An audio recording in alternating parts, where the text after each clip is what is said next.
بسم الله الرحمن الرحیم. قدرمندو لیدونکو او اوریدونکو او ګرانو هیوادوالو، سلامونه او احترامات مې ومنئ.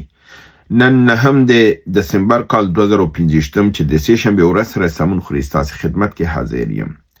نن سیمایي نړیوال خبرونو ترڅنګ ستاسو تبصرې او پوښتنې هم لرم. همدارنګه د ټول نمخ کې چې برنامه شروع کوم،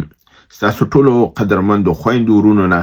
چې په ډیر زیات تعداد سره نن پیغامونه کړی دي او زماغه پرونی موضوع باندې چې بحث کړی وو چې بعضی دوستان ویلو چې ته به دغه نه کوي فرضاً د دښمن خبرونه بنه نشي، او ما دغه کړی وو چې دا د ملت د پیساب د ملت د خبرولو لپاره دي. نو د دې لپاره تاسو ټولو چې کم از کم دا ویل شم چې 99% ټولو دا خبره تایید کړې ده، ویل چې دا خبرونه لازم دي او باید شریک شي. یو بل ورور بیانن هم دا یو بل پیغام کړو چې تا کله د ډرون خبره د افشا کړله، نو دا خو تا د افغانستان سره دښمنی وکړه ځکه چې تا پاکستان ته نو ډرون خو سپټیږي نه کنه. که افغانستان ډرون ولري خو موږ خوشحالي ګو چې به موږ دا کو خلکو ته وایو چې افغانستان قوي شوی دی، ډرون لري، میزایل لري، راکټ لري، دا خو پټیږي نه کنه. نو دغه سه ساده لو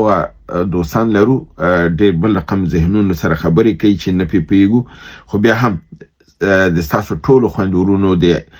نظریاتونه د ډاډګیرنې نه د همکارۍ نه چې په ډېر نن ما کم از کم 400 سټیټمنټ ټول لوستي دي او زه بعضو دوستان ته ځای په ځای د کومنټس ځواب هم ورکوم. تاسو ولیدلی او یو بل شي تم تاسو متوجه اوسئ چې زه داسې کومنټس نه پاتې کیږي چې هغه ته زه په حساب قلب ورنکم او تمنل ورنکم لپاره دي چې دا ځالته خیمه چې ما استا کومنټس وکړه. زه دایم تاسو کوم توجه شي تاسو البته بګوري چې مالته به قلب میخي او تمنل به میخي لپاره دي چې زخکاره کوم چې ما تاسو کومنټ لوستي دي. نو زه د بالکل تاسو کومنټ ارزښت ورکوم، لولم او ما د لپاره مهم دي. په پام دی له تاسو نه غواړم چې سبسکرایبشن مه هیروئ، سبسکرایب کړئ، پروګرام خوښی کړئ، لایک کړئ او د دوستانو سره شریک کړئ ترڅو زموږ تاسو د برنامه نور هم وسیع شي او د دوستانو نظریات نور هم موږ سره راځي شي. مخکې له دې نه چې برنامه شروع کوم، همدارنګه د خپل قدرمند خويندو نه چې په برنامه کې اشتراک کوي، ګډون کوي، د دې ټولو نه مننه کوم. راځم په نړیوالو او سیمایي خبرونو ته د ټول نه به مخکې خپل د سیمې خبرونه براوخلو. اول خبر دا دی چې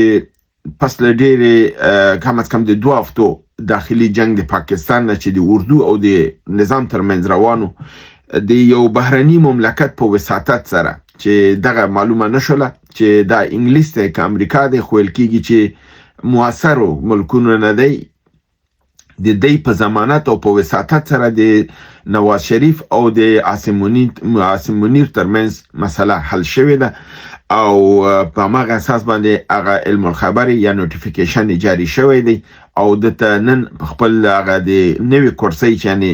چیف اف ډیفنس فورس چې دی چې د سر قومندان اعلی د ټولو قواو بحري، بری او هوایي د ټولو قواو دغه او نن ګارد اف انر ته وړاندې شو